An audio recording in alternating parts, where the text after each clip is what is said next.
Right now, let's turn our attention to one of the other big issues very much been in Donald Trump's inbox, and that is what to do about the Middle East. We're joined now by Eylon Levy. He's a former Israeli government spokesman. A very good afternoon to you, Eylon.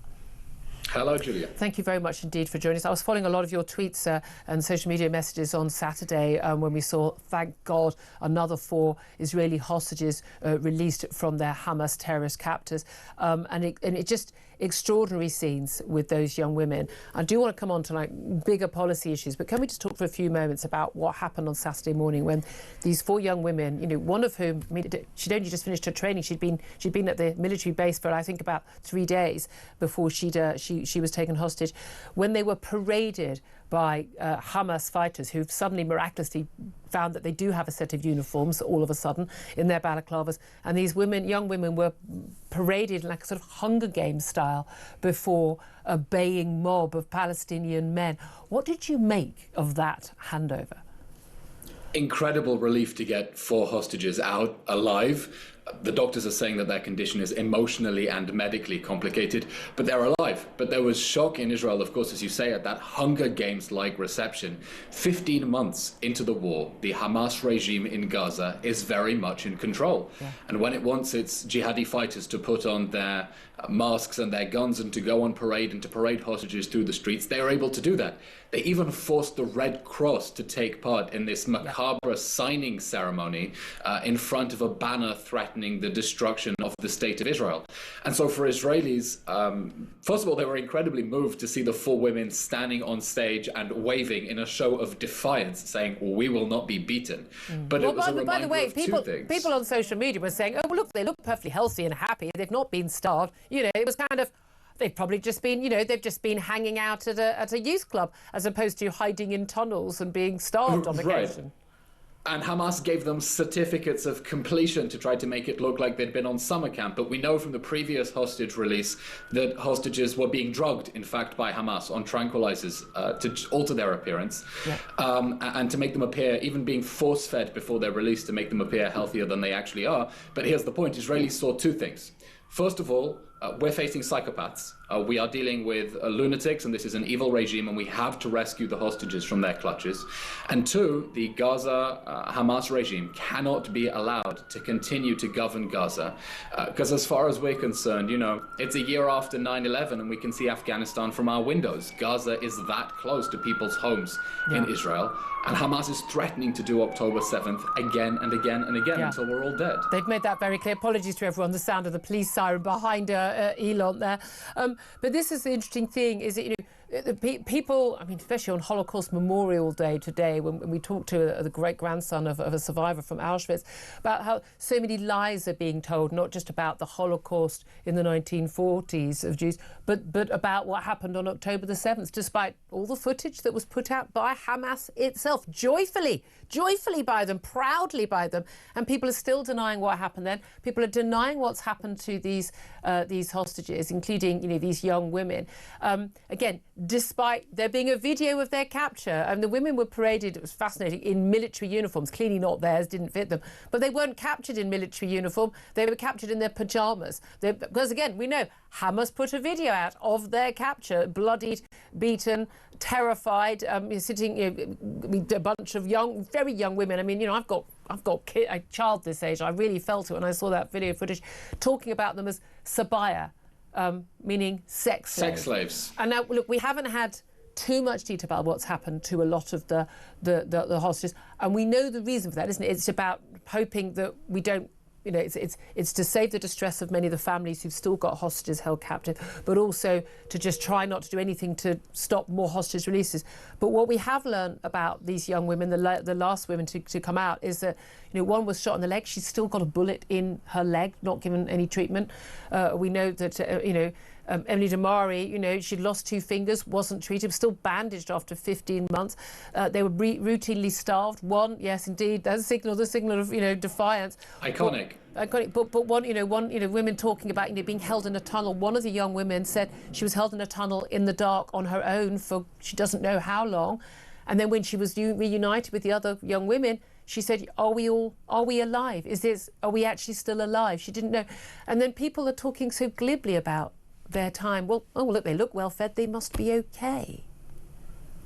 Yeah, Israelis are appalled and shocked by the level of denial around the world. I remember at the beginning of the war, Israel made the very difficult decision to screen 40 minutes of the atrocity footage to journalists because we were seeing what I called a Holocaust denial-like phenomenon in real time. First, people celebrated Hamas's atrocities. Then when they realized how awful they were, they started covering them up, and now people are downplaying the horrors that the hostages are enduring in Gaza. But it's precisely because we know how horrific those conditions are that Israel has agreed to this ransom. It's not a hostage deal. If someone abducts your daughter and demands a price to get her back, it's a ransom. And Israel is paying a ransom to the kidnappers. We are releasing hundreds of convicted terrorists, including the people behind suicide bombings, people who've committed terror attacks before, people we know are going to try to commit terror attacks in future. But we still have 90 hostages trapped in the dungeons of Gaza, and we need to get them out.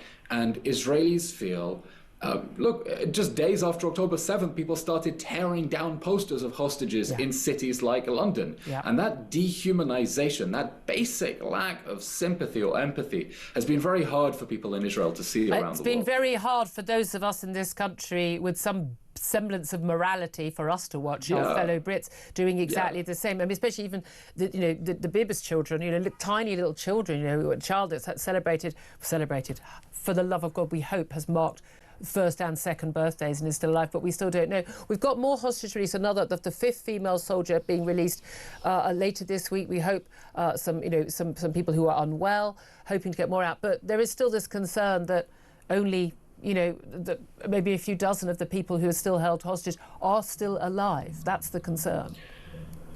We know that of the 90 hostages who are still trapped in Gaza, at least 35 have been confirmed dead. Either they were murdered on October 7th and Hamas abducted their bodies, or they were since executed in captivity. In fact, we're expecting to get another 26 hostages out as part of this stage of the ransom deal. According to information in the Israeli media, Hamas has communicated to Israel, 8 of those are dead. We're going to get 8 bodies, and we don't know who they are. We don't know if we're getting back the 2 little Bibas children alive, or whether the country is going to receive 2 little coffins, because those 2 children, aged 4 and 9 months when they were abducted, were executed by jihadi terrorists in Hamas captivity.